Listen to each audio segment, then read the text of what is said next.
welcome to the Fire Officer Project podcast, a show where we will discuss and learn together about topics specific to the American Fire Service. Come along as we explore areas such as firehouse traditions and culture, the fire family life, leadership, as well as getting yourself ready to be the company officer. This show is for everyone from the rookie firefighter to newly promoted officers. I'm your host, Mark McCurdy. Now let's get on with the show.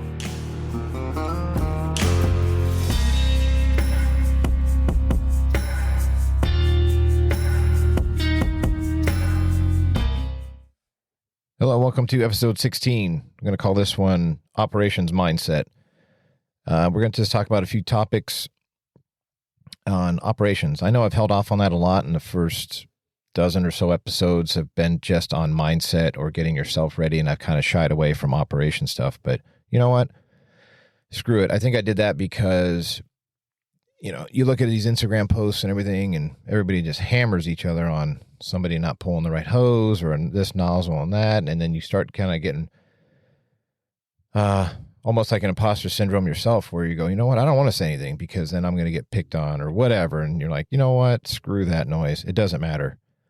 I'm going to say a few things. I probably said things I know I have said things in these previous episodes that you're probably like, whatever, or something that you don't agree with, and that's fine. That's a topic. That's a conversation, and that's all part of this. All this is doing, I'm trying to do is just get your mind thinking a certain way based on a little bit of time in the seat.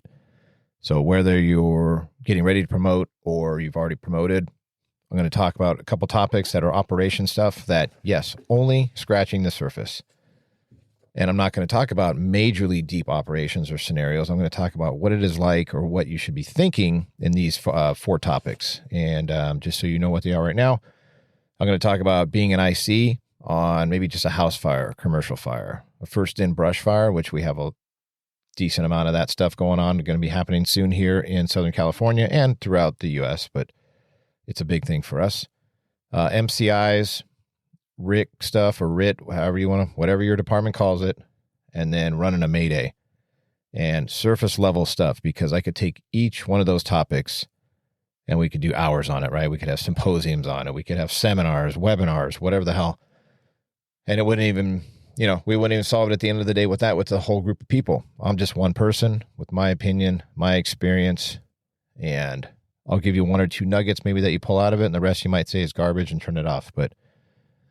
And then I'm going to hit some other bullet points I've been thinking of over the past, when was my last episode? A month ago, and if not longer. So welcome back in. The biggest thing I want to get off right off the bat and get out there is I want to say thank you. I try to say thank you all the time to people, but since the last episode 15, now going into 16, had a couple little achievements that I've gotten through, and one was 1,000 people, followers on Instagram, and cool. That's like nothing, but to somebody that is trying to strive this, oh my goodness, what's going on today? Is just starting this up, and it's been a little bit now, but you're trying to grassroots, trying to get it to grow and understand the algorithm and how all that works. It's over 1,000 now. I try to vet them and look at them all and reply back to people and say, thank you. And here's the links to things. Did a few Russian models or whatever the heck they are get in there, probably spamming it a little bit, but I'm going to go back through and filter that out. And then the other big thing is 10,000 downloads. I just want to say thank you for that. Out of these 15 episodes, I've had 10,000 downloads. And once again, that's probably a normal day for like a Joe Rogan thing. He probably gets more than that in a day. But to me, in this little bit of time and this kind of niche topic we're talking about, that's pretty cool. That's a pretty big hurdle. So I wanted to say thank you. Thank you, because I know it's getting passed on word of mouth. I receive messages almost daily from people, and we kind of go back and forth a little bit with conversations, which I'm totally open to. I've even gotten to where I've had multiple phone calls over the past month or two with people just talking about leadership and how our departments work. And that's actually a physical phone call on the phone. And then it leads to text messaging from then on. It's like you build this relationship where, yeah, it's over the phone. We may never meet in person, but it's pretty cool just to see that, you know what, it is the same. It's the American Fire Service. And I haven't talked to anybody internationally yet. That'd be cool if anybody wants to do that. But I mean, I'm talking from Massachusetts to Las Vegas to Alaska to Georgia to multiple other spots where I've communicated with people. And we're just talking. And sometimes you just want somebody to talk to. We're almost like therapists for each other. Because sometimes maybe you don't want to tell some people that you're really close with or coworkers because then it gets out. But it's pretty cool. So I've had those conversations a lot. So that's pretty awesome. So what I was going back to was imposter syndrome. I think I'm letting that bleed into my brain a little too much, where you start going, you know what? Why would anybody want to listen to me? I'm wasting my time. It's not going to go anywhere. Not that I need it to, but you start letting that creep in, and then it makes you pump the brakes. And then you think, I'll do it tomorrow. And then the next thing you know, it's a month and a half or 2 months. And then really what am I doing? I'm wasting people's time, because we like consistency, right? Like I like consistency. Podcasts that I follow that I know come out on a Monday or every Tuesday or every 2 weeks, that's consistency. And that's what I need to strive for. So I'm trying to make that work. It's not as easy, but over this past month or so, I've been working on different software, speaking with other people, got some new hardware and some tools, trying to make it work. So anyways, the imposter syndrome comes from feeling like who cares what I say or think? But 10,000 downloads and word of mouth and things kind of tell me like, oh, okay, then I'm really not just feeling that way. It just, I allow it to creep in. So anyways, bottom line, screw it. I'm just going to put this out there. Hopefully it sparks conversation. Like I said, I'm more than willing for people to send me a direct message, email on the website, however you want to get a hold of me. I'll give you all that stuff at the end. And we can have a conversation, and we can debate things, or I might say something here and you have a great idea or a different way of seeing things, then send it to me, because that stuff's pretty cool. And I try to make that work, right? Like I'm always trying to fit in between my job and then this, but more importantly, family stuff. Like I know there's summer's coming and it's going to be tough because all of us are going to be working a bunch, or maybe you already are now and you're missing that family stuff. So yes, it does take time out of your day, but whether you want to have a 5-second message to each other, a 5-minute conversation, let's schedule it. Let's make it work. So we got time, right? We got time in the day. As much as we try to say we're super busy, there is time in the day, and maybe it needs to be late when the kids go to bed. I'm good with that. So anyways, all right. So that's what's going on. I don't need to have a huge intro. The book I'm reading right now, Fix Your Firehouse by John Lovato. I'm almost done with it. Once I get done with that, then the next subject or next podcast, I'll bring up some points out of that. But right now, I love it. Fix Your Firehouse, John Lovato. It's been out for a couple of years, I believe. But what's crazy is you start reading that book and you go, this is a fireman who's doing similar. He's definitely doing similar. It's actually way ahead of what I'm doing. And then writes a book. And then you start thinking long-term goals. Would I want to write this all down in a book? Just this here? Whatever it may be. Because guess what? One day, I'm not going to be here. All of us aren't going to be here. So you try and, I don't know, I'm just trying to write these notes down, maybe a few little pearls that come to you and you get it. And then one day, who knows? Who knows what's going to happen? We never know. So that's another motivating factor to me. It's like I can sit on my hands all the time and never say anything or pass on some information. And you know what? I need to get over that imposter syndrome feeling, or why I'm not that important. You know what? I guarantee you have something that you could tell people that you could be doing the same exact thing. So maybe it motivates you to do the same. Believe me, the barrier to entry is not that difficult. I figured it out. You can figure it out. If you got questions, hit me up and I'll let you know how I've started. I ask people all the time, and that's by me asking other people who've been doing it for a while. It's gotten me to where I'm using different program, different microphone, soundboard, all this other stuff. So anyways, all right, let's get into this topic stuff. Ooh, I made it under 10 minutes. That's amazing. Usually I just yak for 10 minutes and then people are like, can you fast forward and get to what you're talking about? So what am I talking about? So I gave you the topic ideas we're going to talk about, and we'll get to those. A couple things I want to bring up, though, as we go down. I have them bullet pointed. I write all this stuff out ahead of time because otherwise I'd be all over the place. But I want to remind people all the time, you're only going to be good or expect yourself to be good at the basics, right? And then you're going to learn an expertise. So you have to be good at the basics, right? You've heard that before. I'm not telling you anything new you don't know. And you have to be able to pass on the basics to people. Stretching a line, forcing a door, doing a proper size up, doing your calculations properly for pumping the apparatus, aerial operations, all that stuff. And I say the basics, but there are so many level of basics. We have to be good at everything, right? Or at least we try to be. And that's good. You have to be really good at that before you can pass it on. Plus, just to do our job is just doing the basics. And then once you've gotten that solid foundation down, is where I mention to people, find something that you're ultra passionate about. That's like a unique piece of the fire service that you really like, and then start hammering that. So not only are you good at the basics, you have a really good foundation, you have a really good head on your shoulders when it comes to the firehouse, and then start looking for, and you may not even have discovered it yet. You may be thinking, what am I passionate about? That's an expertise part of the fire service.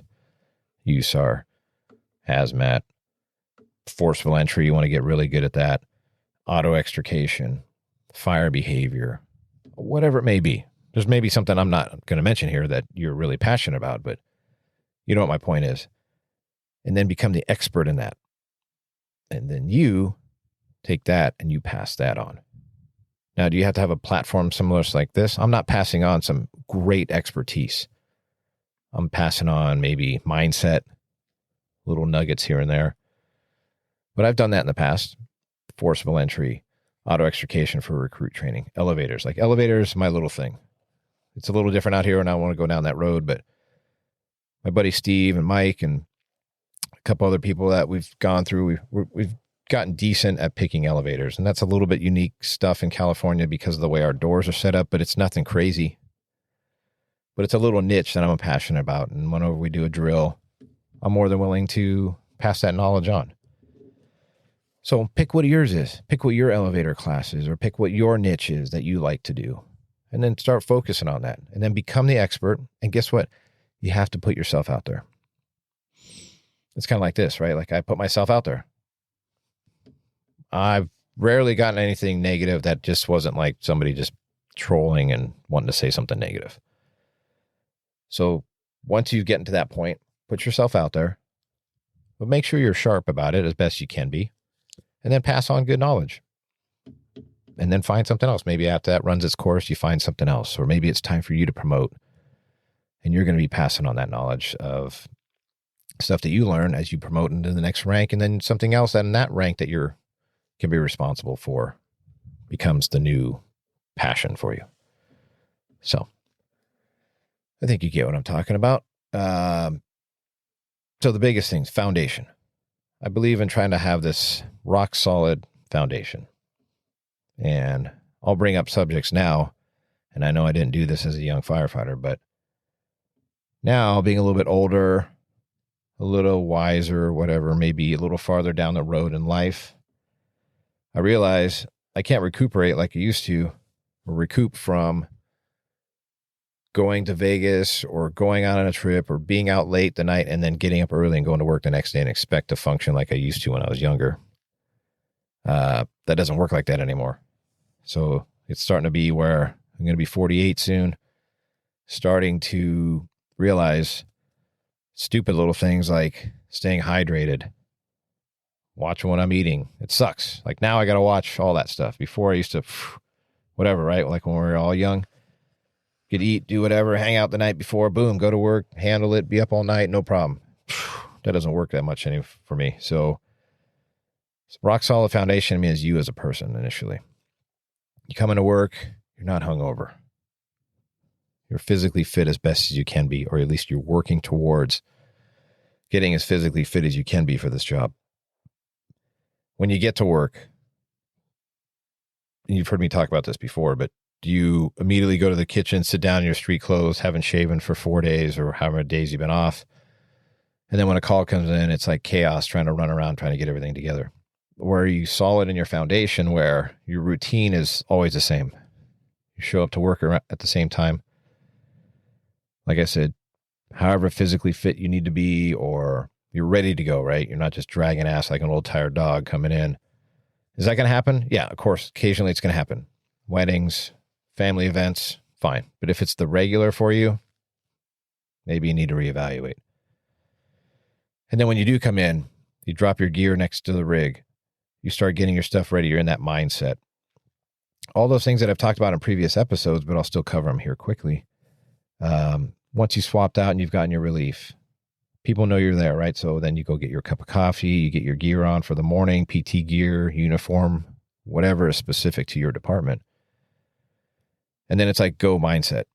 You're just, okay, get my day set up properly. And I know firefighters are pretty much routine people, so you know if you stick to your routine, that becomes the norm.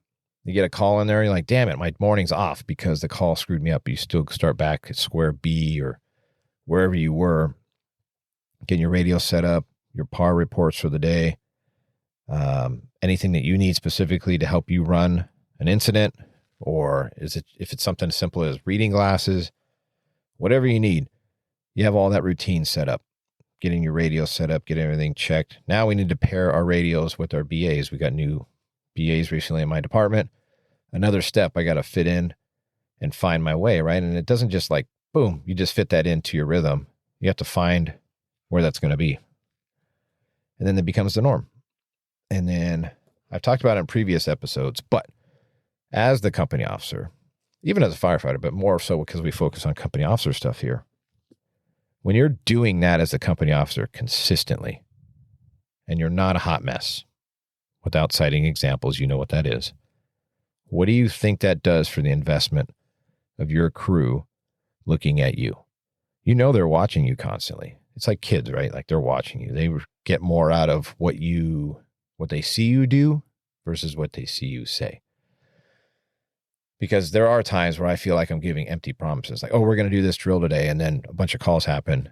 And then it's 8 o'clock, 9 o'clock at night. And I'm like, do I push this drill now? Do I touch on it a little bit and then say, hey, we're going to finish it up next shift? I'm just not empty promising things and talking out my tail and then never delivering.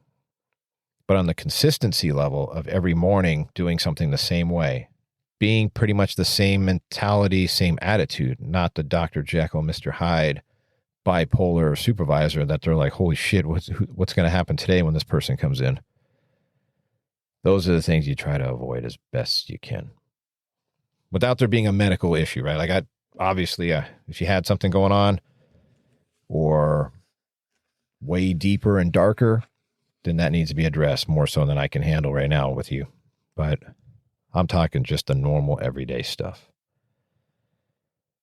So you get all that stuff, right? And I've noticed when I've been off for a few days, or maybe it's been a slow time where you're like, man, I haven't sized up a fire or sized up a call, just the way the chips fall.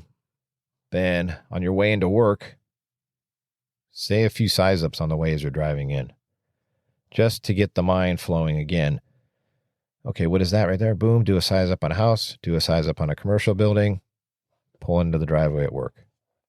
You'd be amazed by just saying it out loud to yourself in the car, which nobody's going to hear you anyway, that it just kind of snaps you back. And you're like, number one, I still got it. Number two, it just gets into that mindset. You feel like you're getting yourself ready versus just waiting for it to happen and then poof, go. And it's been a while. You might be a little rusty. So maybe that can help you. Say a few little size ups on your way after it's been a few days. Knock some of the rust off. Helps get the blood flowing. Start thinking that way and then see where the day takes you. All right. So what else we got going on here? Oh, you're going to see an episode I talked about in the past, right? Where it was allow yourself to be new. Make sure you're doing that. But at the same time, like I had this conversation with my kids yesterday. They're on spring break right now. We go outside. Okay, we're going to get outside. Finally, some sunshine here in California. It's been like raining off and on nonsense for months, which I know, boohoo us, rain, California. But we're not used to it. So when you get too many days of rain, like consistently, like no break, it's like, God, you start really focusing on, hey, the sun's out, let's go outside. Plus the kids are off. And anyways, I think you guys both know they both play softball. So I'm like, let's throw the ball around for a little while. And I've given them that window for a little while now to be new. Yesterday, I had to put the screws to them a little bit, right? They're, I wouldn't say regressing, but they weren't engaging like they should. You can almost feel the laziness a little bit. And I'm like, hey, stop. Let's restart. You know, I'm trying to pump them up a little bit, but at the same time, be stern. You're better than that. You're better than that. Expect more from yourself. And then it just resets them. And then, okay, let's go. Let's get that going. Well, that's the kind of stuff when I say you can be new and allow yourself to be new, but there's only a little bit of a grace period for that. Because if you're still saying the wrong things on the radio, you don't have the terminology right, maybe you're a little bit in over your head, which that can happen and that's okay, but recognize it and then look around for ways to fix it because you're going to get a little bit of a grace period. So I tell people all the time, when you're new, you're going to get a little bit of grace period for getting the bugs out, whatever you want to call it, trying to get yourself squared away. But after a while, if you keep continuing to repeat the same things over and over, we're not so nice to each other, right? So grace period, not progressing, nobody's going to say anything to you for the most part. Unless they really, really care about you, they're going to say something like, let me help you. But we don't do that, right? That's not our culture. We'll let somebody crash and burn longer than they should before we'll say, hey, let me help you. Unless you're in this probationary period and on your monthly evaluation, say like us, and you start getting hammered right away because your supervisor is telling you you're screwing up, well, then that should be something that lights a fire under your ass and says, hold on, I got to get this fixed. I'm not talking about that as much, but that is definitely a possibility. Seen that happen recently in our department and others. So what can you do? What can be done to get better? Well, seek out the help. No one's going to come find you and go, let me help you. Let's go to breakfast and let's talk about what's going on. How can we get better? Let's put on a drill, all that stuff. You got to seek it out. We sometimes, right, we let people drown in the deep end for a little while, almost to where it's like, ooh, we should have helped them a little bit sooner. But we don't do that. Like I said, we don't do that. That's not our thing. So seek it out. Seek it out. Okay. So let's just get into the meat and potatoes now. What I'm talking about, like how do we fix these things or how do we get ready? How do you be better? How do you be sharper? Well, what can you do? I always tell people all the time, you got to practice saying these things out loud. And it seems ridiculous. Like I'm not going to do this in front of my crew. I'm not going to practice getting out of the rig with my turnouts. So I'm focusing on the company officer right now. Getting out of the rig, slinging my BA, trying to talk on the radio and give a few assignments in those first minute or two of the critical time of running a chaotic incident or just a food on the stove. It doesn't matter. You have to start off the same way. If you don't, you're like, it's like rolling the dice every time. You don't know what you're going to do yourself. Like if I haven't practiced it consistent enough, that should be autopilot. Like you have to get yourself to the point where you can step out of the rig, sling your BA, put your radios where you need to be, keep your head up, give a little bit of direction, and expect radio traffic to start hitting you about what you need as resources start showing up. You have to.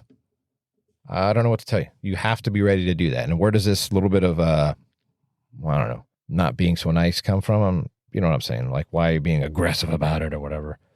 It's because I watch our people in Captain's Academy, and I'm only there for a small little window of people screwing that up. You're watching a person that should be, you should already have that down.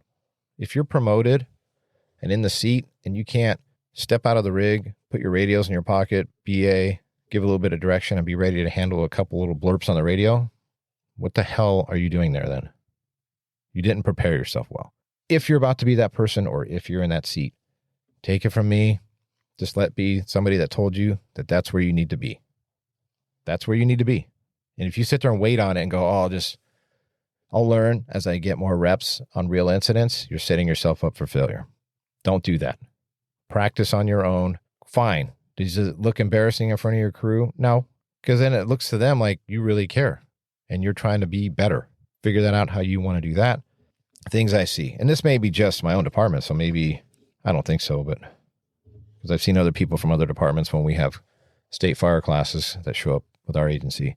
I tell people in the Captain's Academy, this is usually that are promoted, and I do my little lecture piece that I do, and I'll explain to them, hey, next week you're going to be doing the simulations. Stop writing things down. And they look at you like, huh?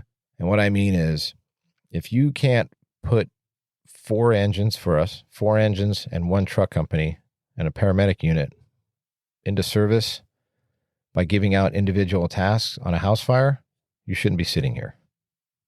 And then I get the looks like, oh, why are you being a jerk? And I mean it that way so that, yeah, do they need to write it down the first couple times? Sure. And now commercial fire, a brush fire with a lot of resources coming, yeah, you probably better start writing things down.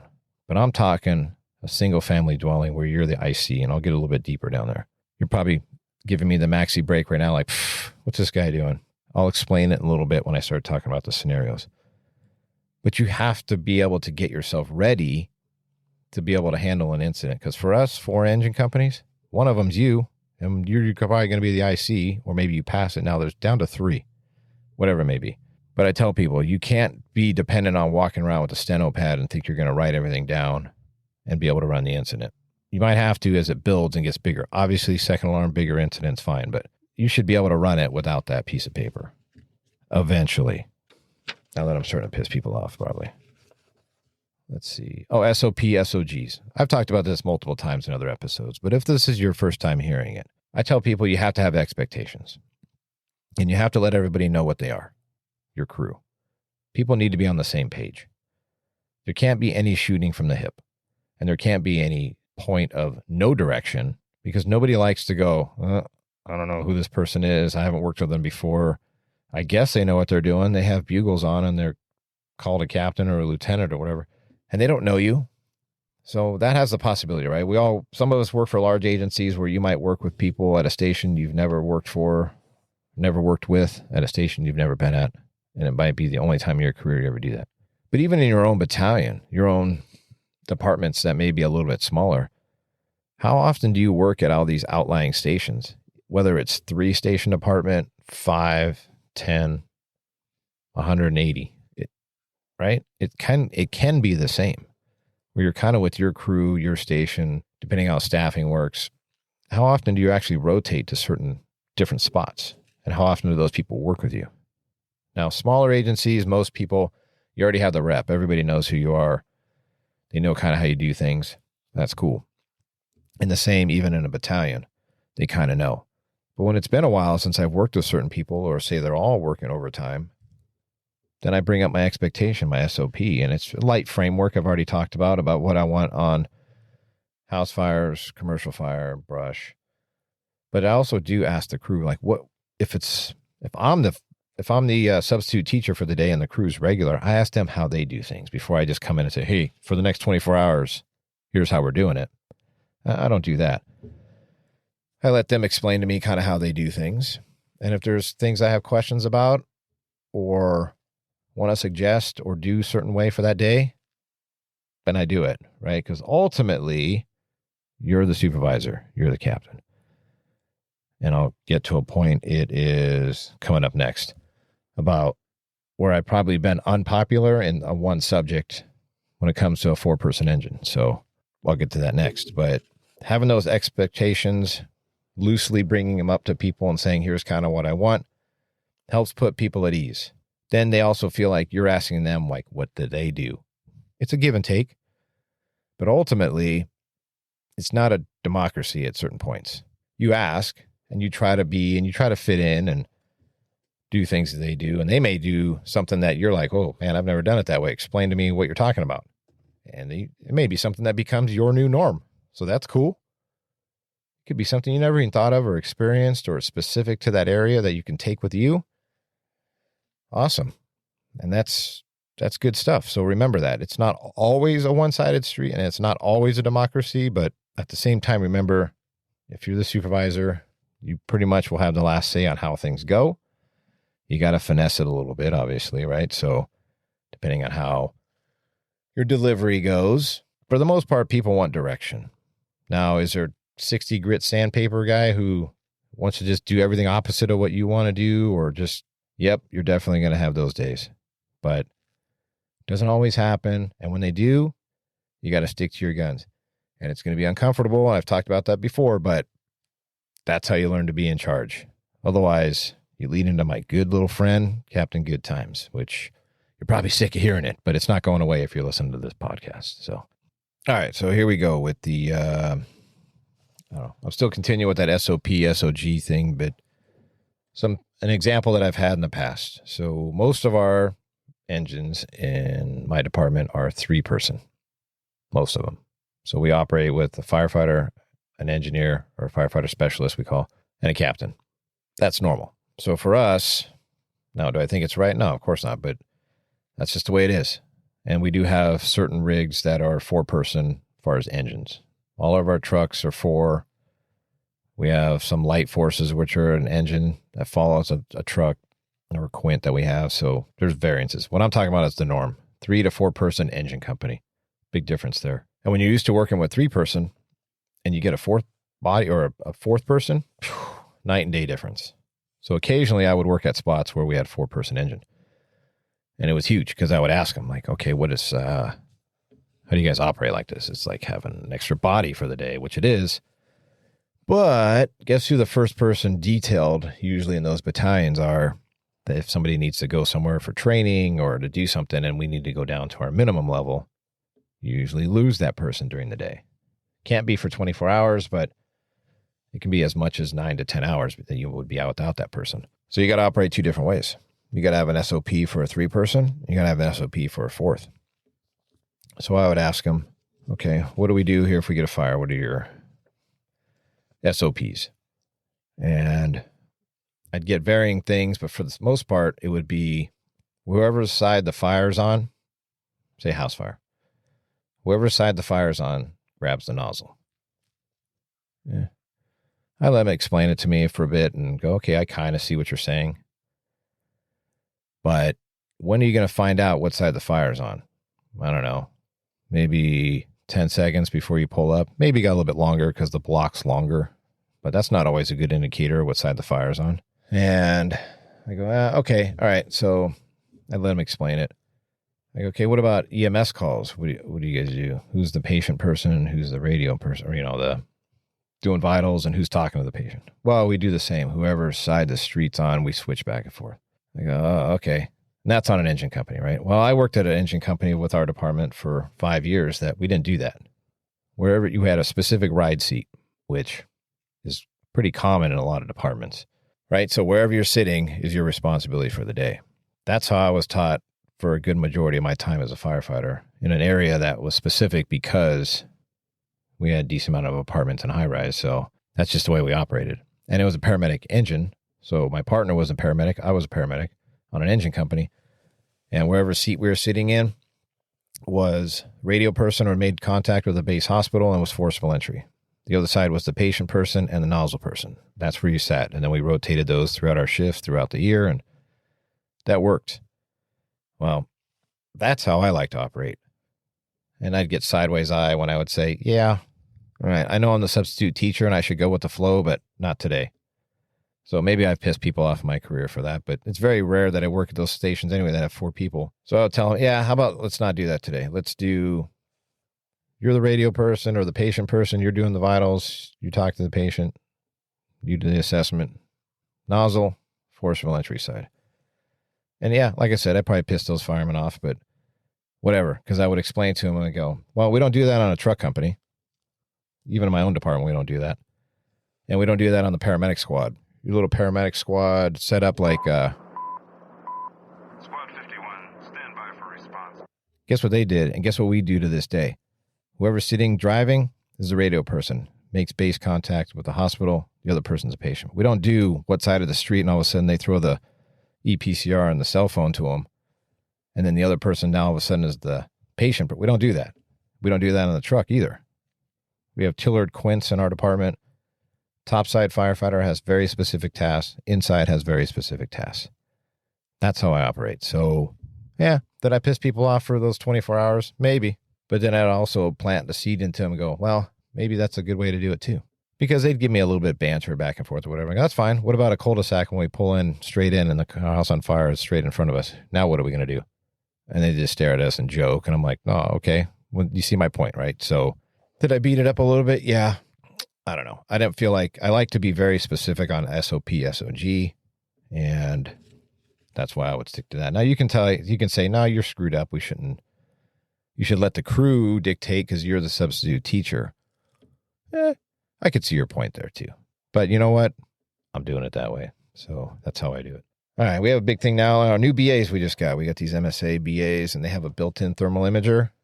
Well, we still have the original thermal imagers we already carried. We just switched over BAs a month ago. And they're built in, but they're not to be, per our department policy, they're not to be relied upon for RIC or search or whatever, how we're going to use it for necessarily. It's for us in case we need it. Now we all have a little thermal imager attached to our BA, which is cool.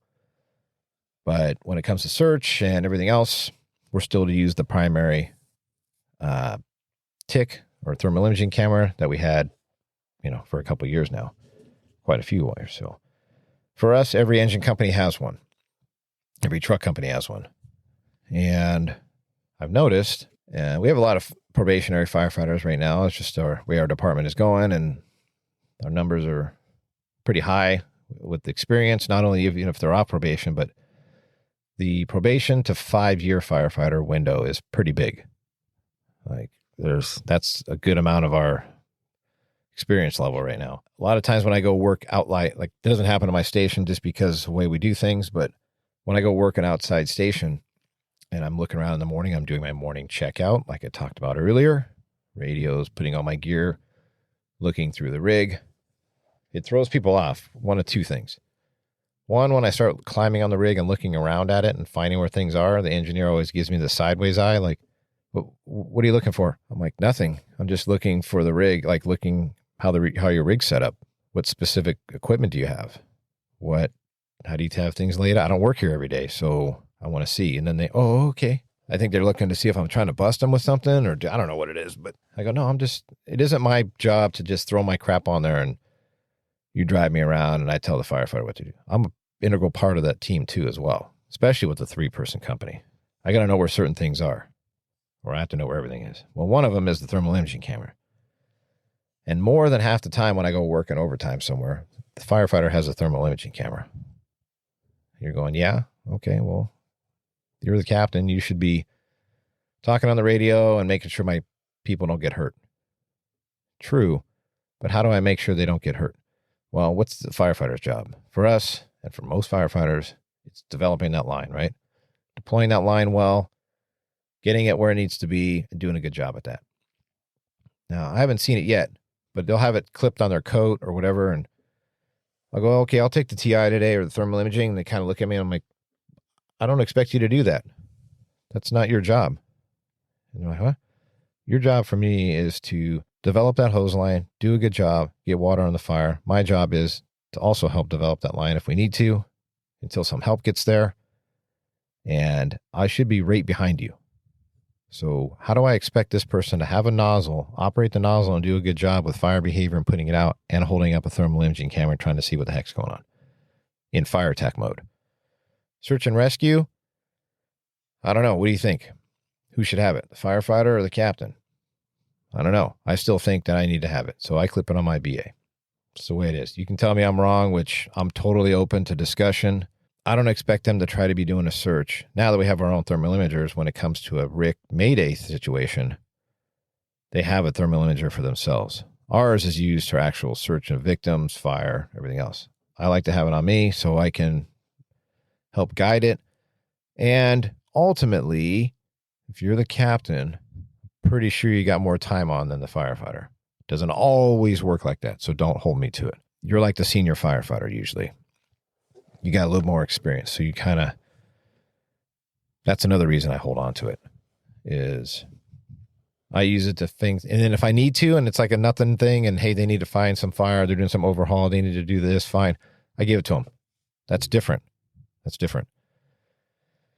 But I'm talking those initial big things. So anyways, that's how I operate on that. Some people will give you the whole, like, what are you talking about? That's not right. But that's worked for me for a little while now. So, and then how do you tile this in? Like if I go, okay, I'd line up and I give them the expectation, we talk about things, and great, that's sitting at the table. And that's all my expectations, verbally talking to them, just like you're listening to this. Well, how do you reinforce it? How do you put it to task? How do you get that foundation of them better? Well, drill, obviously. You can do 5-minute drills all day long, which is coming out from a medical aid, a public assist, or just driving to a building and stopping and going, all right, what are we going to do here? See, when we were talking about this morning, taking the high-rise pack or the hose and then stretching to or using a standpipe, here's what we're talking about. And you build those in. And it works well when you're at a building on a call because you're already in that mind frame, right? So you just take 5 minutes. Here's this. Here's that. Hey, look at that elevator. This is this door. Here's how you get into that. Stairwells, stretching to, standpipe operation, forcing doors inward, out, whatever it may be. Those little mini drills all throughout the day, a couple times, do wonders for you in the future. And it shouldn't always come from the captain. Make sure you employ your people to say, hey, when we're at a building, bring it up. Don't just climb back on the rig, bring something up, because sometimes I'm distracted or I'm thinking of something else too, and I'm not doing a great job at doing that for my own crew. So ask them or tell them it's okay. Hey, bring it up as well too to remind me, what about this? Or you saw something unique here and you want to go revisit it. Awesome. Tell them to do that too, because it builds the whole team. It isn't just one-sided, come from you constantly. Another good one, kind of like I just said, don't always dominate the topic or the training of what they're going to be trained on. Ask the crew what they want to learn more of. Right now, I'm going to start to have the unique situation of not having a person on probation in the next 2 months after they get off probation.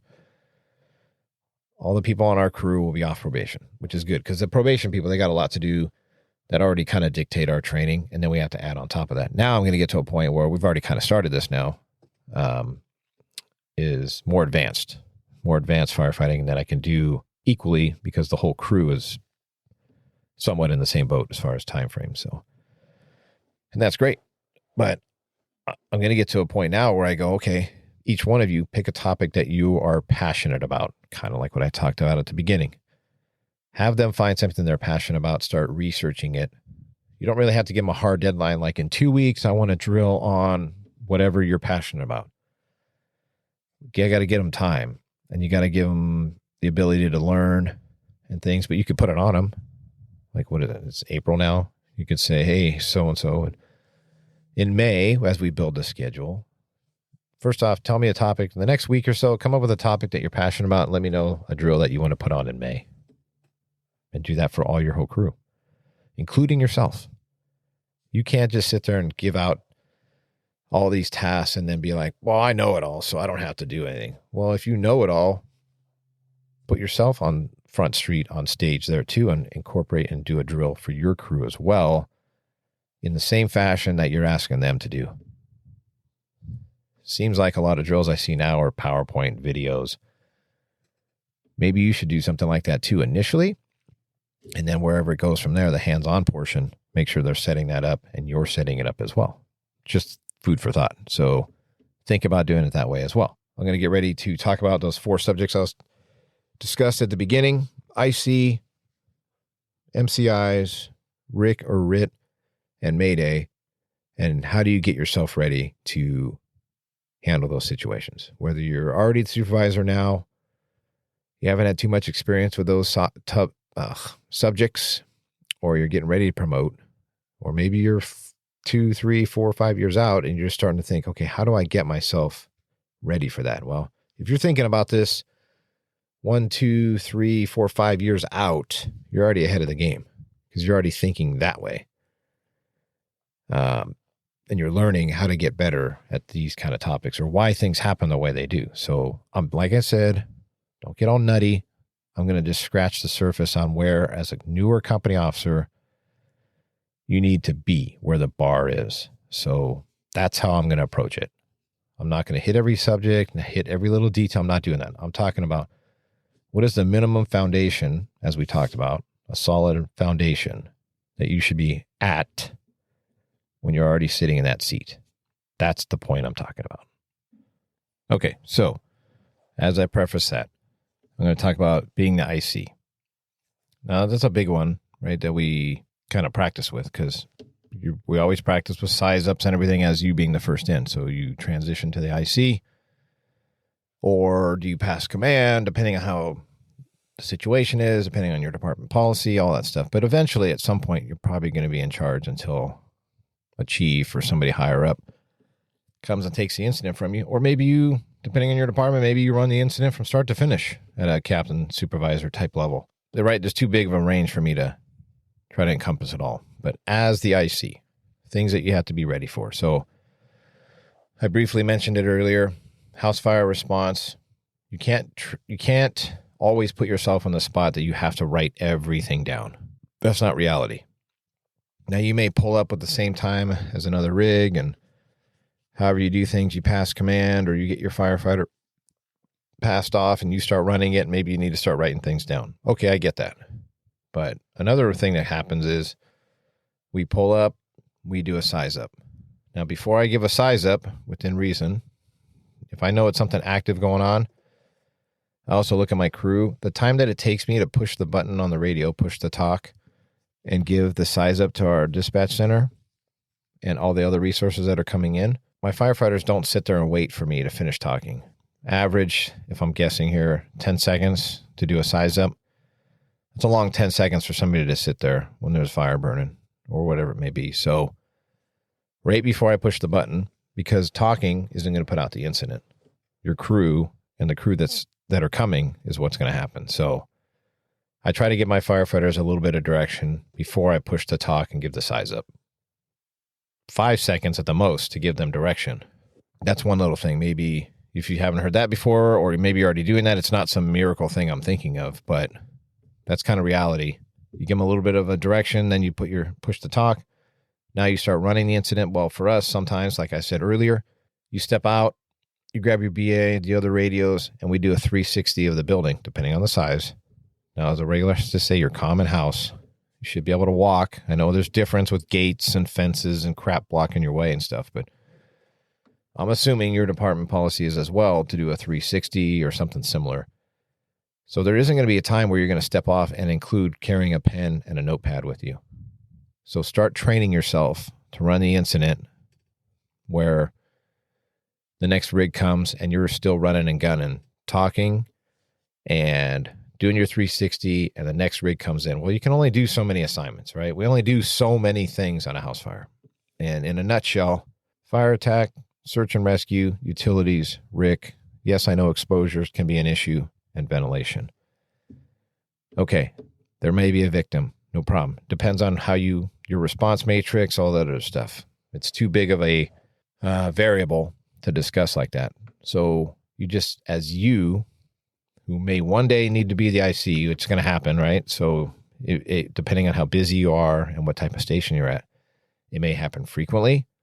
So you have more reps at it in real life, or it may happen infrequently where you may only do it a couple times a year. If you're waiting those couple times a year and not practicing or thinking about it or going through the motions, you're not going to get better.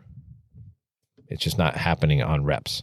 That's the level you need to be at. Now, different apartment fire, commercial building, brush fire, massive amount. Like for us, it's approximately 24 pieces of equipment coming at you as the first in company officer, initial action on a brush fire. That's a lot. You better write that down. But you better also set yourself up in a certain way to write it down. I can still do a size up, and I have my web gear for my brush stuff with a radio harness that has laminated cards on it that hang with a Sharpie pen that sits in there. That allows me to be away from the rig and start writing things down. But you won't see me walking around with a steno pad like that initially on a brush fire. Unless I get put in a spot where I can see right away. I usually still get out of the rig because I got to get my field of vision a little bit better.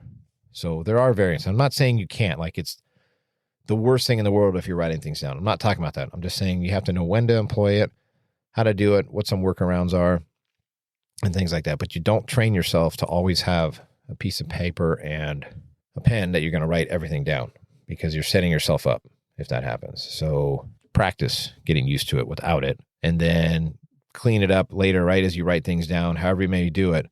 Because when somebody comes to relieve you as the incident commander, a chief or something else, you better know where your resources are. You can't just go, I don't know. I just told them where to go and I don't remember it. So find that balance. And the best way to do it is practice. Find somebody that will practice with you and have you step out, give the assignments, try to remember it, be able to regurgitate it. Fine. You should be able to do that on a house fire. At least that's the goal. You're not going to be able to do it today if you start this evening. So you know what I'm saying? That's the end goal. Other stuff that gets bigger, you better have a way to write things down. And that is policy dependent, department specific, however you do things. So just put it in your wheelhouse of things that you should start to get better at. All right, now what else? There's obviously a lot more, so I'm not going to keep digging into it. I told you that all I'm going to talk about is just those initial, like where you should kind of be at a level. All right, MCI. Now, as soon as we talk about MCI now, what's the first thing that's going to come to your mind? Violent MCI stuff like active shooter things. So, because that is what we train more for. That's a common thing, but is it that common? I don't know. Depends. So we're trained for it, but also you need to train for an MCI where a bus crash, a tour bus, a car with 6 patients, 2 of them critical, right? That's an MCI by definition. It isn't just your violent ones that are going to be a nightmare no matter what. You need to be able to figure out how to operate in key positions based on your MCI policy for your department. Now you can see we could talk about this for days, for weeks, for months, and that's not what I'm talking about. Whatever policy you have existing today, and you're getting ready to promote, or you're already in that spot, or maybe you're realizing like, hey, I'm not ready for all these things. Here's what you need to look at. You need to look at, am I ready to handle key positions of the MCI matrix that I can handle? Now, I'll just give you the terms I know, and I'm pretty sure they're universal, but we have an IC, obviously, for that. Triage unit leader, treatment unit leader, patient transportation unit leader, things like that, whatever you want to call them. But those big key figureheads that usually get assigned to a supervisor, captain, lieutenant, whatever you have, those are the ones you got to be ready for. And yeah, we do these drills once a year, once every couple months, whatever the heck it may be. But you can't just do a tabletop one and think that that's going to work. And we can't do the dreaded one I hate where we're just going to knock this out really quick, because these topics I'm talking about aren't really quick topics. So don't do that. We're going to knock it out really quick. Now, can you do big drills and then go back and do quick drills specific to a certain piece of it? Yeah, sure. Or quick reviews after you've set a solid foundation? Sure. But like the whole fire service, everything changes, right? So you get new people come in, new people bid out, other people promote, this and that. It's like a constant revolving door. That's why I say we got to be good or great at the basics, because it's a revolving thing constantly. People come in, people go out. Just depends on not necessarily retiring or leaving, but it fluctuates on who you have that you're working with and their level. So it's like a constant work in progress. Now, that one, the MCI one, right? As soon as we bring it up, I always think violent MCI, because that's, like I said, it's kind of in the forefront right now. It seems to be the one that we train for. But when you look at it, you could take out the cause of the MCI and you still were going to operate in those same key positions.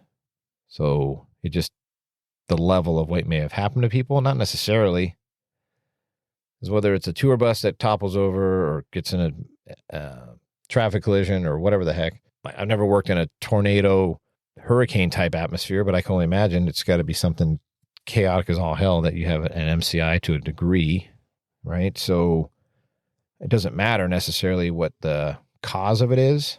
It's just getting yourself ready for everything that you were going to be responsible for in those key positions. So I'm not going to break them all down. All I'm saying is you have to be ready because you're rolling the dice with doing a good job if you haven't at least thought about it, looked at all the information that you might be responsible for, and then worked with other people who are willing to help you to develop, how do I run that? What's it like? What should I have on me? What can I expect to have to handle? What are my expectations that are being put on me? What are my responsibilities? So look at that stuff. Now that one, like I said, is sensitive subject for me because I've seen it both ways, right? Like, so we go to do an MCI drill. It's almost nowadays where I don't like to have it a drill wise, like thrown on me spur of the moment because I get triggered or whatever you want to call it. Not triggered, but I just get tight and I have to chill myself out for a minute because whether I mentioned it on here or not, I can't remember. I've seen it both sides, right? I've been on MCIs at work and I've been a victim encompassed in an MCI as a victim. So I can see it both ways and it's almost like a passion to do better in that and try to make things better. But if I never went on a call like that again, I would be totally fine with it. So from the Saugus High School shooting and working on that day to Route 91 in Las Vegas and being in the crowd, two different perspectives. So maybe that's why I harp on it a little bit more, but it's reality for all of us now that we could be wrapped up in something like that. Doesn't matter where you work.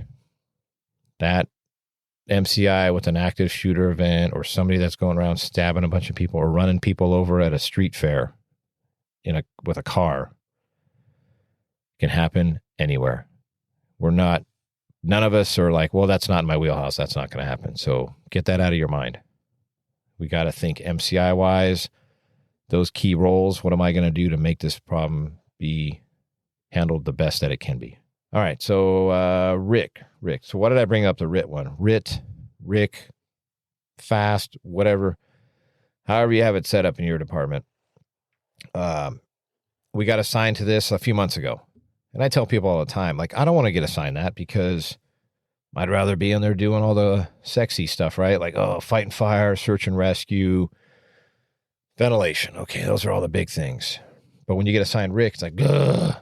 But we all know how important it is. Right now, we're doing a lot of stuff at our department for fireground survival, not only taking care of ourselves and trying to get ourselves out of a sticky situation, but as a Rick team too. So it's a big thing. But we had it actually assigned to us on an apartment fire, everybody else getting to do things. And I learned a couple things that I'm like, I should have done this better.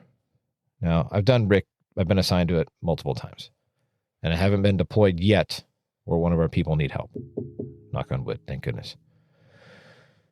But I realize now how we kind of just do our pool of equipment. We walk around, we kind of look, we try to soften up the structure as best we can.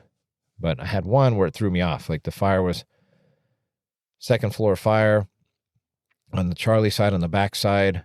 The garage would basically be the first floor, even though you entered off the second floor. And then that window, right? So the second floor window is above the garage because the first floor units there wasn't a back door basically for the first floor units. So fire's knocked down. We got called late because of the way the incident was called into dispatch. So we got added late.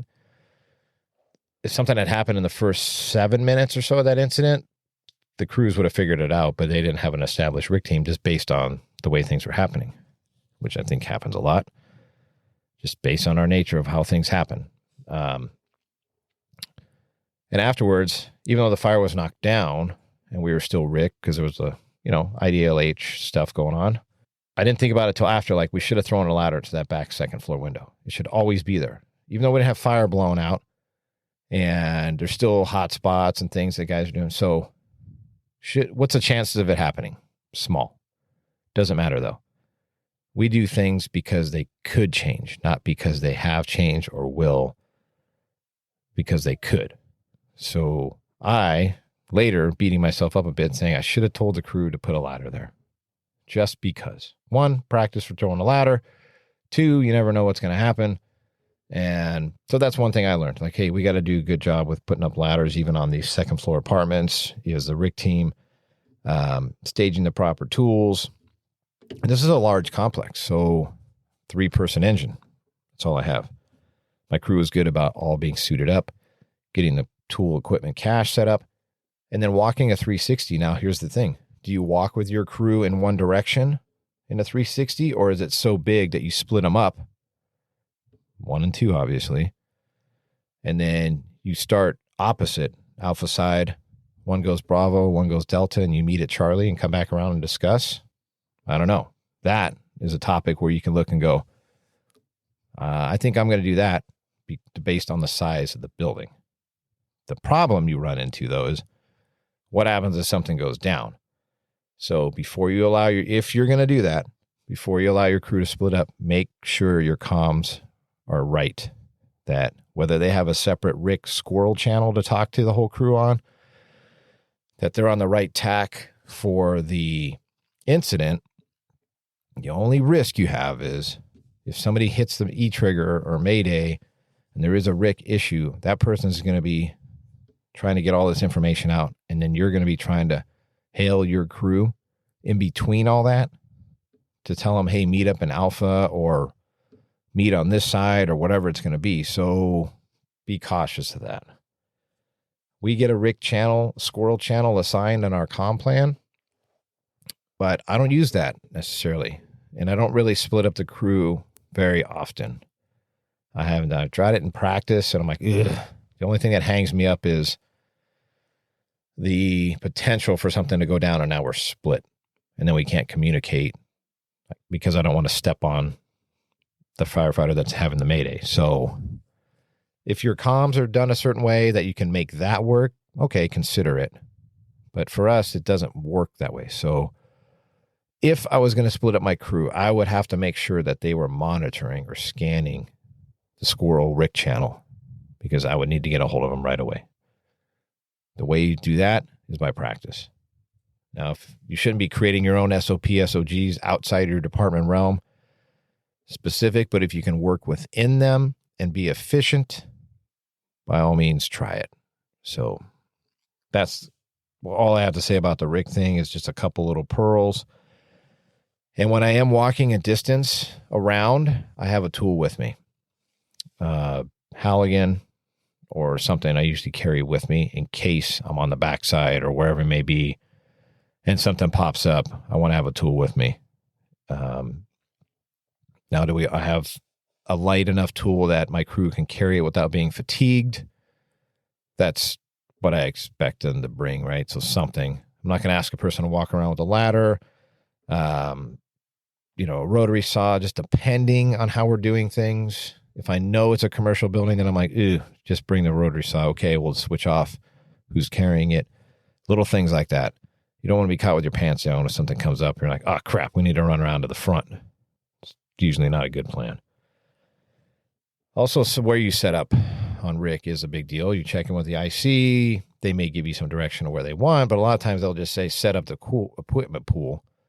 Sometimes they should be giving you some direction, but if they give you direction just based on they got 50 things going on and they tell you something and you think it needs to be in a different location based on where the fire is located, then it's okay to bring that up as the company officer. So always look at those things too. Let's see. Mayday. Running a Mayday without without the chief or a supervisor on scene. That's higher than you. A lot of times, statistically, they say these Mayday things happen. Don't quote me on it, but I want to say within the first 10 minutes or so of an incident. For us, that has the possibility of our BC not being on scene yet. So as the IC, not only did we talk about this at the beginning, that you should be able to run an incident at any moment, add this one to your level of where you need to be. You should be able to put all those resources to work, run an incident, and then at any second, a Mayday goes down. You should be able to handle it. Are you going to be able to do that tonight? No. Are you going to be able to do it with training tonight and tomorrow? No. But if you're making yourself aware and you're working towards getting ready for it, yes, you can in a short time period.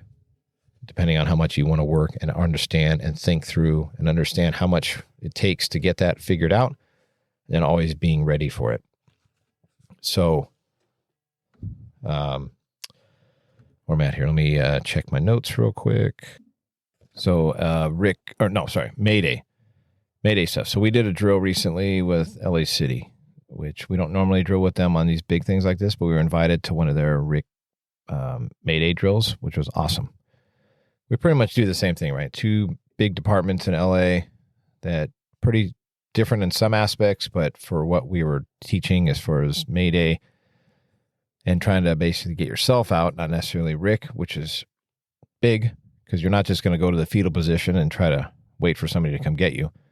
A lot of stuff like that. But they had a section where we were actually running the Mayday. So we were sitting in a room separate from the incident and just waiting for the person to call Mayday. And it was just walking them through what to say and being helpless, basically, as you sit there as the IC running a Mayday.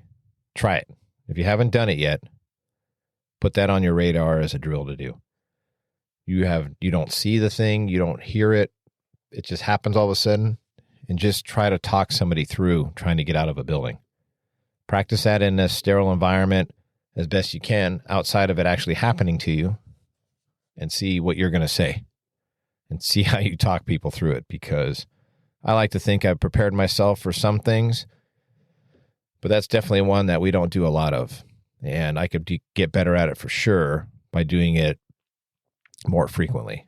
So not only am I talking to you about these pearls, but it's also a reminder. Everything I talk about on here is like a reminder of myself as well. So that was one that was good. It was a great drill. And it's definitely one that I want to incorporate for people who are thinking of becoming a company officer and making sure they put it in their wheelhouse. Not only are they focused on how to run a firehouse, how to take care of people, how to be a leader, how to be in charge, run incidents, brush fires, house fires, MCIs, whatever it may be. But now, and this isn't something new.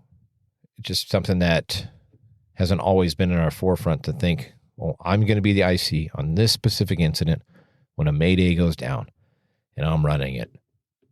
And you're not running the RIC operation, the hands-on. You're running the logistical part of trying to talk somebody through it and getting going. That's the piece I'm talking about.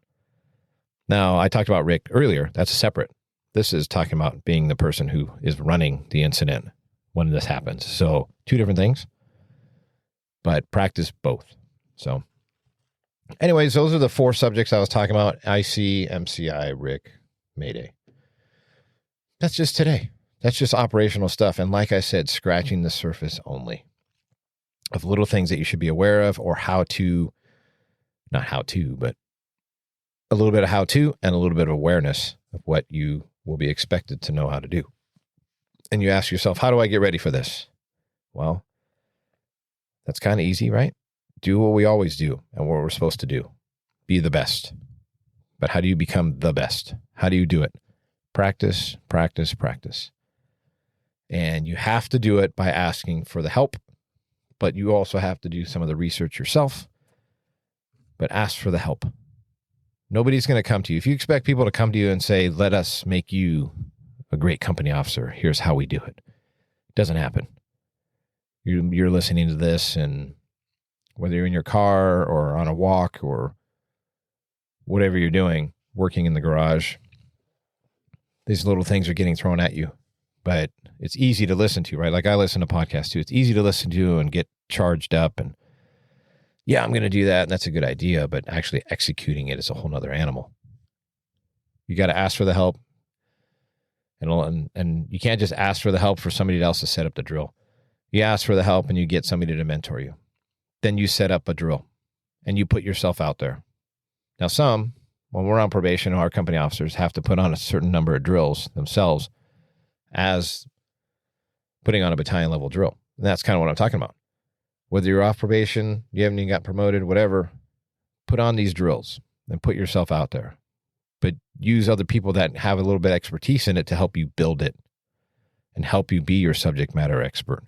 But ultimately, you coordinate it, you run it, you research it, and you put yourself out there. Like I said, because you'll get the support. But a lot of times, like most things in life, but especially in the fire service, you'll get the support. You just need to be the person to get the ball rolling. And don't put together a crappy drill. Don't put together a crappy drill, meaning you put together a drill because you want to do it and you want to learn it, but you also put yourself out there and you don't want to inconvenience people, right? A lot of times we don't want to inconvenience people and we don't have too long of a drill because then there's other things they want to be doing or whatever. Well, great. That's true. But like I've talked about in previous episodes, once you get people there to the drill site and you do something that's a good drill, not something that's wasting their time or you haphazardly threw together or can't get the audio visual right or you're just reading off a piece of paper, don't do that. Make a decent drill. If you're going to do audio visual stuff, make sure you have it hooked up the day before and try it or the shift before and make sure it works. We've all sat in those classes where you're like, okay, a little bit of PowerPoint, a little bit of video, and we spend 15 minutes trying to get the AV stuff to work for something that takes 20 minutes to explain. You start losing your audience very quickly. Now, do technical things happen? You bet. Have a backup plan.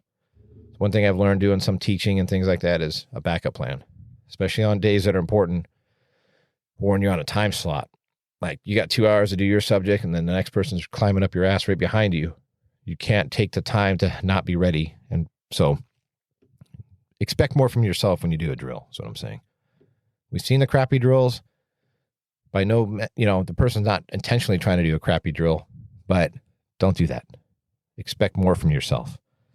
But you got to be the one that gets the ball rolling.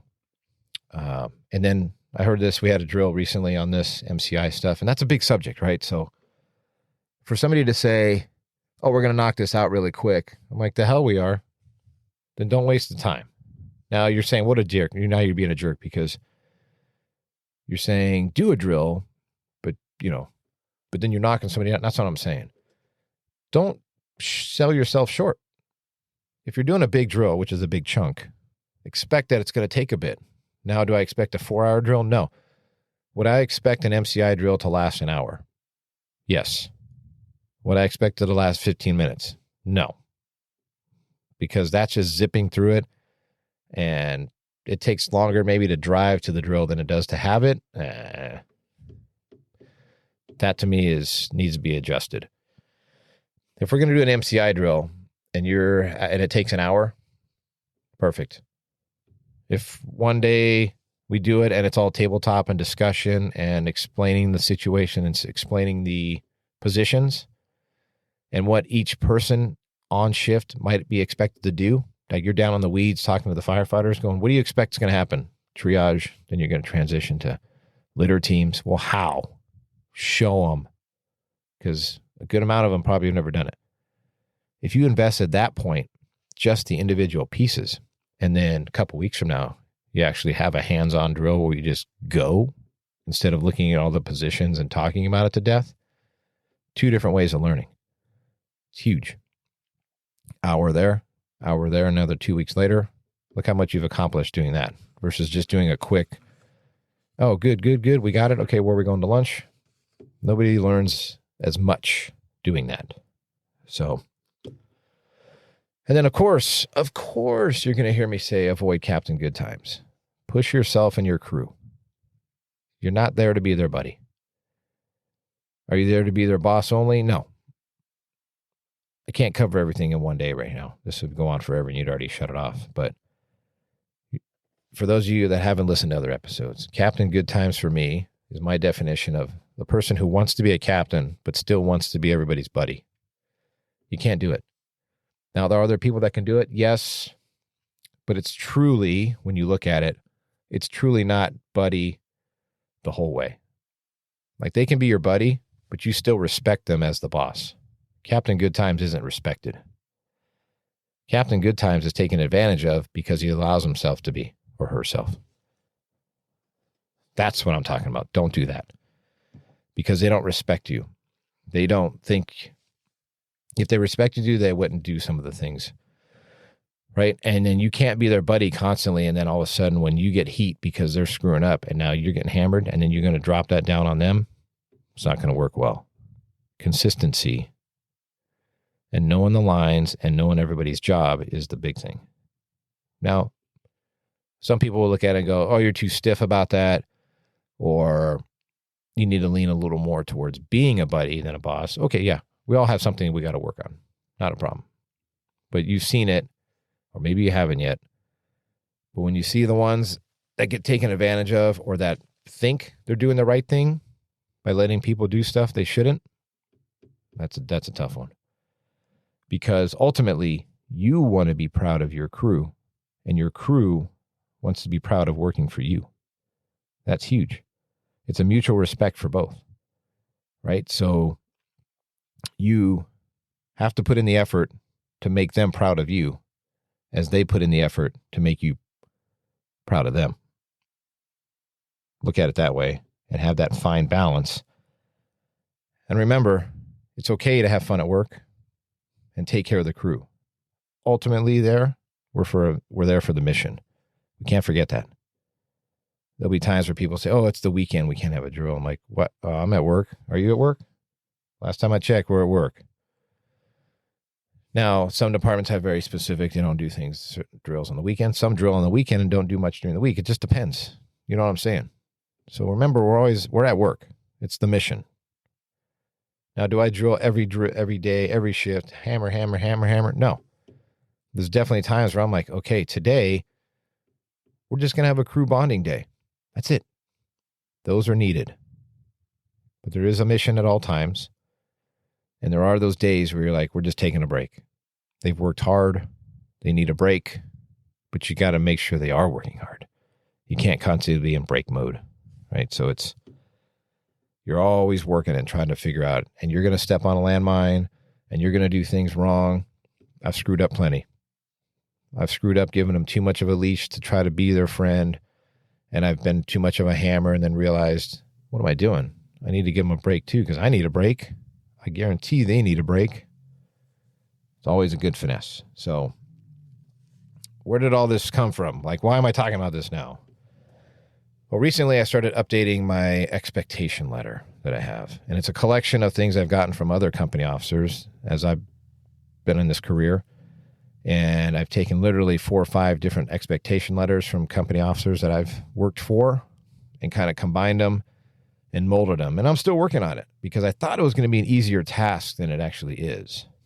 And when I get it all done, it'll just be a combination of stuff that was taught to me. It's not like something that I create some magical thing. And then I'll find a way that if you're interested in it, I can send it to you. And it would just be another reference point for you to look at. It may not be one that you want to use, but maybe you pull out a few nuggets out of it. So I'm still working on that. But this is where things came from that I'm looking at. And do I think you have to have a written down expectation letter that you say you talk to your individual employee or person that works for you, that you slide across the table and have them sign? Depends. But you better stick with one or the other, because you can't have one person sign and another person like, oh, they're cool, I don't need them to sign it. Pick which way you want to go. But I do have a written list of expectation that I'll go over with somebody once they transfer into our shift. After I give them about 30 days, just the first month, to kind of find their way. We kind of feel each other out. Now, I've talked about it before. The SOP, SOGs on Fireground, I've already talked to them day one. But when it comes to like multitude of other things, collection of where they want to go in life, what their expectation is, what their goals are, things like that. But also an expectation of, okay, you've seen how we operate for the past month, and here's why. And maybe a couple of things they haven't seen in that first 30 days. So I'll cover it. And then I usually just read from it. I don't have anybody sign anything. I read from it and I go, do you want a copy of this as reference? And they'll be like, no, it's cool. And then I'll journalize that in our written journal, that we had a session where we sat down and talked about expectations. And it's usually within that 30 days. So that's cool. And then some people ask for it because they might want a copy of it. And I'll do it that way. So you're constantly trying to make your people better. It helps you as a framework way of learning what they want, in a one-on-one setting in the office over a cup of coffee or whatever you want, and learning their goals. And that all works too. And then when you're done with that in the evening and you're sitting there by yourself thinking, remember you got to take care of yourself. You may be a company officer or soon to be, and maybe you want to be the fire chief of the department one day. Okay, so you got to constantly work. Not only are you always trying to give yourself to others and make them better, but don't forget about yourself. Classes you need to take, ways to get you being mentored. So for us, the next level would be battalion chief. If that was a path I wanted to go, I would be the student, right? I was trying to speak with our battalion chief and starting to learn how they do their job. Same thing. You got to do the same for yourself. So remember that you may need to do that too. You can't always just take care of them. You got to also take care of yourself and get yourself ready for maybe the next step. So, all right. In conclusion, let me wrap this up. Goodness, probably tired of hearing me talk. You might have to break this one down in a couple settings. We talked about a few topics. I don't need to go and revisit them, but scratching the surface. If you want to discuss more or have some opinions on it, please hit me up. Website, I updated a few little things recently. Now that I have the soundboard and the new software program for recording things, I'm getting even closer to getting interview stuff ready. On the website, there's an interview inquiry. If you would like to be a guest, sign up on there. It hits me up by email. And also, I'm trying to stay good on the Calendly app, or Calendly, whatever the heck that is, that has dates where I'm off from work and I don't have family things and I have windows to discuss with people. You set up an appointment time that works for you, and boom, we can sit down and have an official scheduled time. But I don't always work like that. In fact, I don't work like that. I'm just trying to cover bases for people that operate a certain way. You want to send me a direct message on Instagram? Do it. You want to send me an email on the website? Do it. I look at everything and I will eventually get back to you. Like I said at the beginning of the show, the people I've talked to on the phone over things, it's literally been from them sending a message to me or me asking them something. Or when I put out something that says, hey, what questions do you want me to hit up on the end of the podcast? It creates conversation. And then I have no problem giving people my phone number and we talk. Text message, talk, Instagram message, whatever. You can get a hold of me. You'll see it all there. In the bio of the Instagram is the link tree. You can push all that and find all the cool stuff. You know how to do that. So find a way to get a hold of me if you want to discuss anything further on a personal level. So have the one-day class that I'm starting to put out now. So if your department is interested in that one-day class, an operations type thing, but what I'll do is mold it based on company officers for your department or soon to be. And it isn't just something I show up that's a universal program that works just for everybody. Before that, I will set up and kind of go specific with your department or goals that you have for your company officers. I'm not even in the realm of charging people for that. So if you're interested in doing that, get a hold of me the same way. And to wrap it up, I always got to have one of the questions from the streets. And I sent out a little thing the other day. I got a couple of responses back. These two questions were kind of worded similar, so I will grab them both. Casey Sullivan and Tip of the Spear Leadership. Make sure you follow Tip of the Spear Leadership and see all the cool things that are getting put out there. Very similar style of what we're both doing here on podcasts. He's definitely got his interview stuff set up, which is great. And just the passion of trying to make everybody a little bit better and working together is there. The questions of a kind of combined question is how to deal with toxic leadership and how to deal with a cancel culture within the firehouse. Cancer culture within the firehouse or the department. So I kind of put those together, right? Because cancer culture, being the cancer, you've heard me talk about this at the lineup. I think it was the table, firehouse kitchen table. When you are the culprit, when you are the cancer, because you bitch and complain about something the department's not doing or how you're getting screwed or whatever may happen. And yes, there are things that are happening that we're getting it broke off on us. I understand that. And there's not things that you're going, how the hell is the leadership thinking that this is practical or they forgot what it's like to be a firefighter? Believe me, I've done it. But when you're continuously the cancer, like legit problem, what do you expect is going to happen from your crew? They're going to be the same way. And then you're going to be the complaint crew.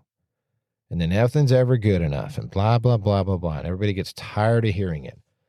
Toxic leadership, like how do you deal with that? So I only know my world as far as a company officer, but I've been around for a little bit too, right? And seeing how upper management works, and you're going, it's toxic. What they're doing is toxic. I don't think there's people that intentionally in the upper ranks try to come to work to break it off on the line people, the ops people. Now, do I think sometimes they may be a little out of touch? Yeah. And do I think they make decisions sometimes thinking old ways versus new? Yeah. Or maybe when they came on the job? Sure. But I can handle the part of the cancer culture within the firehouse or even your department. Because if you're going around and you're the cancer and you're working overtime at other places, now you're bleeding into your department, and then other opinions get formed because all you do is bitch and complain about things constantly. I use the example of forms, right? Like everybody gets tired of filling out forms once a year for whatever it may be. Well, I always make a joke to people going, okay, we got to fill out a do we work outside of our department form once a year. And I use the example to people going, how much time do you have left on the job? And they tell me how many years. I go, okay, good. That's how many more times you have to do this. Now, if you think of it that way, it's not such a big deal, right? But where do they get pissed? Well, they probably have to do it 3 times the amount of that because one, it gets lost. The people at HR that it was supposed to go to never received it, and you got to do it again. Well, great. I'm not asking you to do it on your day off at home. You're at work when we do it. And is it frustrating? You bet. But who cares? After a while, you just go, who cares? Now, does it add up when it's multiple things? You bet. But when you're the company officer and you're the one who's creating the bitching and complaining, then it drags everybody else down. Now, can you let your crew bitch and complain a little bit just to let stress out? Sure. But when it becomes the norm constantly, you're going to have to step in and straighten them out a tiny bit with the whole like, hey, we are pretty fortunate to have this job. Don't get me started on how easy it is to get hired anymore. I'm not even talking about that. It's not the easiest thing in the world, but it sure seems a little different from when we were all getting hired a little bit a while ago. Just don't do it.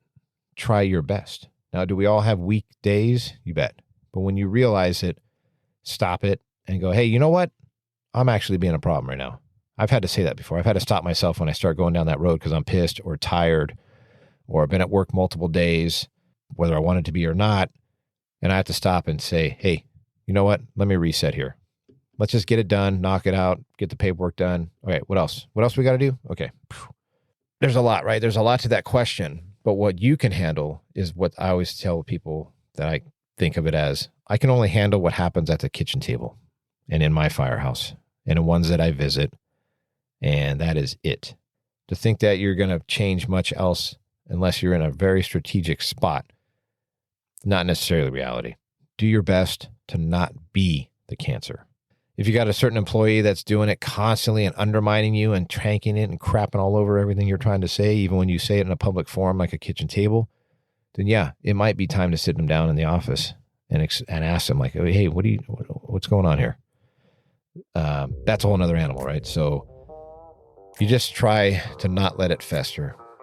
The more that something is negative and gets rolling like a snowball, the more of a pain in the ass it is, or it's going to be harder to stop going down the hill. And then after a while, it gets so entrenched that it becomes the norm that we don't even remember how the negativity started or why. So try to cut it off at the knees or cut the head off of it as soon as you can, whether you're doing it or somebody else is doing it. I just want to thank you for all the time and effort you've given me here listening. Hopefully you got something out of this. The only thing I ask is, if you can, is to share this with anybody else that you think might benefit from it, and or leave a review on the Apple platform or whatever platform you listen to it on. And that's all I ask. Okay. If there's anything else that you'd like with some of the classes or to meet up one-on-one, I've already given out all that information. Thank you very much for your time. Be safe, and remember, keep moving forward.